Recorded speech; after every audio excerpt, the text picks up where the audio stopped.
Перад пачаткам галоўнага прадстаўлення дзеці маглі гуляць, фатаграфавацца ў яркіх лакацыях, а таксама удзельнічаць у шматлікіх майстар-класах. Некаторыя удзельніцы акцыі «Нашы дзеці» крапатліва стваралі навагоднія упрыгожванні. Яны вырашылі не абмяжоўвацца адной святочнай цацкай, а зрабіць некалькі падарункаў.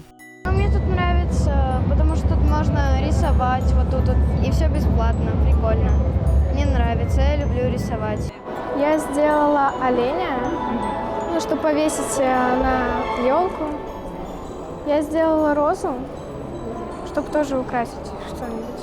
Тэатралізаванае прадстаўленне «Маленькі вожык і навагоднія зоркі» распачалося ў галоўнай зале палаца. Можна сказаць, што дзеці трапілі ў казачны замак, дзе ўсё навокал зяе агеньчыкамі, узвышаецца ёлачка-красуня і сустракае Дед Мороз со Снягуркой.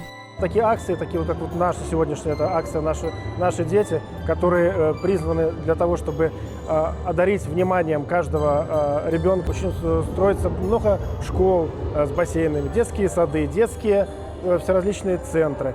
Поэтому мы всяческим образом стараемся вот это, уделить детям внимание для того, чтобы они росли умными, здоровыми, счастливыми.